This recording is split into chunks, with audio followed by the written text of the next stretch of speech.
Hi everyone, welcome back again to my channel.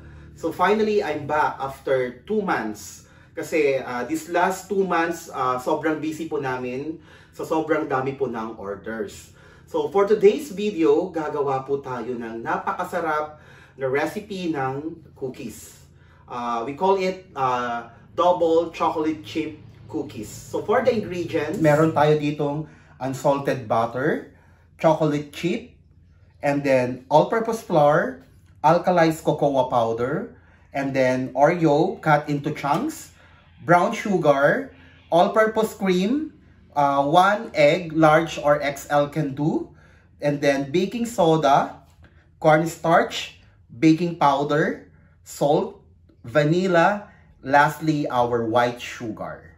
So, sa paggawa ng cookies, napakadali. Hindi po ako gagamit ng mixer since this is half recipe. Pag marami po ang inyong gagawin, you can use dough mixer using your paddle attachment. Sa cookies po kasi, di naman po ganun ka-sensitive or kaselan sa paggawa ng cookies. Kahit spatula and mixing bowl, makakagawa kayo ng cookies. Pero pag maramihan, like I've said, use your mixer, electric mixer. Okay, for the procedure, i-cream natin yung ating unsalted butter, room temp. Ganito po dapat yung itsura niya para mabilis. Para mabilis siyang haluin. Kasi gagamit lang po tayo ng spatula.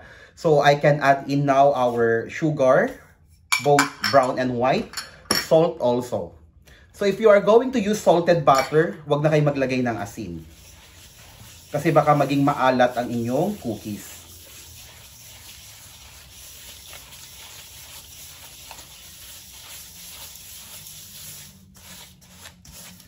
Okay, pwede i-smash na ganyan. Na-mix na natin maayos yung ating butter and white sugar. We can add in our vanilla. Then our egg. Then our all-purpose cream. You can use double cream for this recipe. So, napakasarap itong double chocolate chip cookies. Napaka-chocolatey po niya. So, hindi siya ganun katamis.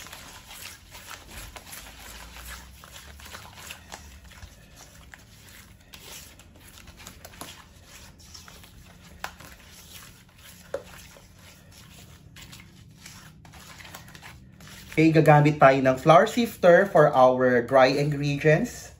Ilalagay ko na po dito like our baking soda,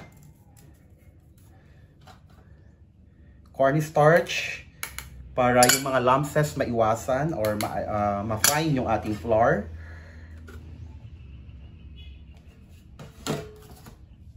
Cocoa. So I use JB15 or Bensdorf. O diba, ang bilis nating gawin tong double chocolate chip cookies kahit wala tayong expensive equipments. Kahit mano-mano lang, makakagawa tayo ng napakasarap na cookies.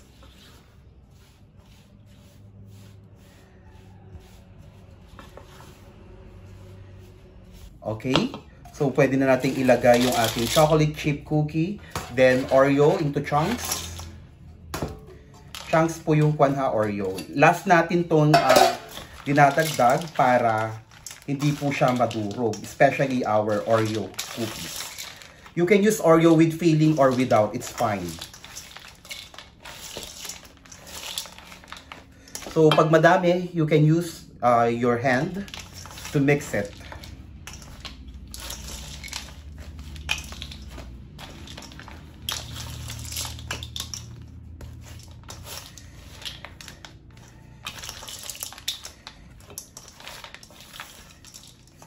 Okay, everyone, ito na yung ating dough for double chocolate chip cookies. Super chocolatey po siya, as in. Then, let's set aside. You don't need to freeze this cookie dough. Pwede siyang direct na i-bake. But you can freeze for this fresh cookie dough for about 3 months. So, pag wala kayong order, gawa na kayo in advance for production. And then, mag-tow lang kayo, then saka nyo po siya i-bake. Okay, titimbangin ko po ang ating cookies about 100 grams each.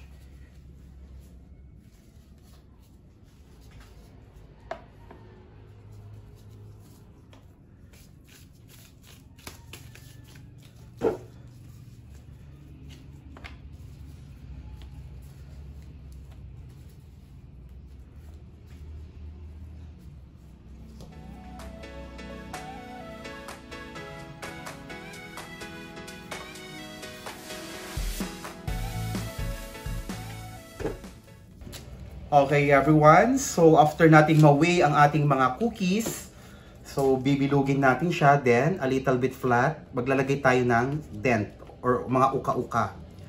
Ganyan. So hindi na natin siya kailangang i-rest sa ref, okay?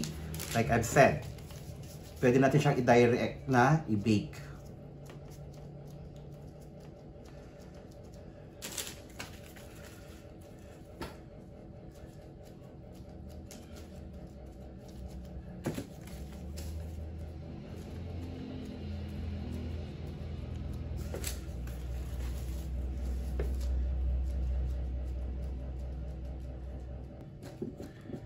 Okay. So next is preheat natin yung oven natin for about 375 Fahrenheit and ibibake natin yung 100 grams nating cookies for around 10 to 12 minutes. But mine, I bake it in my electric oven at around 10 minutes lang po kasi convection po siya, top bottom yung oven. And that's it. Okay everyone, after 10 minutes, ito na yung ating cookies. So pag mayroon kayong mga irregular shape using a ring mold, pwede din siyang i-correct para maging medyo a little bit circle po siya. Ganito po. Pero wag nyo muna siyang aalisin from the pan, okay? Tandaan po ha, wag muna aalisin sa ating pan kasi yung init ng pan, nagko-continue yung cooking ng ating cookies. For at least 15 minutes, yun pwede siyang alisin. Ayan o. So, kagaya nito, medyo oblong kanina. Isi-circle ko siya using our ring mold. And that's it. And habang pinapalamig ko ang ating cookies, magmimelt tayo ng compound chocolate. No cream at all para tumigas yung chocolate on top for drizzling or drizzle sa ating cookies. It's optional yung gagawin kong decoration. It's kaartehan lang po yung gagawin ko.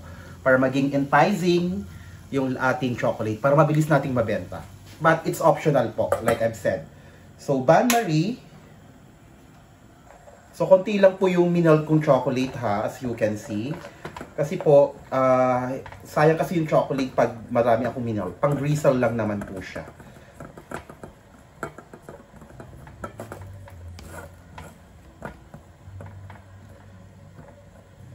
So, off ko muna siya kasi yung heat ng boiling water, kaya niyang i-melt yung ating chocolate. So, the brand is Beryl's, yung ating pang-drizzle. May trinay akong brand, hindi ko napapangalanan, na pang-drizzle ko sana siya, pero ang hirap niyang ma-melt. Kailangan siyang lagyan ng cream. Pero si Beryl's po, okay siya. Yan o.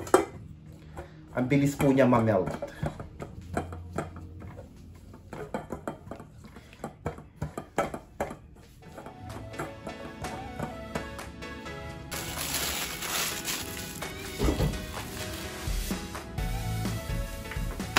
Okay, once na malamig na yung cookies, magdi-drizzle tayo. Half lang po, kalahati. Yan. And then, you can add another chocolate chip on top. Yan. Optional lang, dahil nasabi ko, arte-arte lang po for our cookies. Yan. Yan. So, gawin nyo po yan hanggang tapos malagyan lahat yung ating cookies.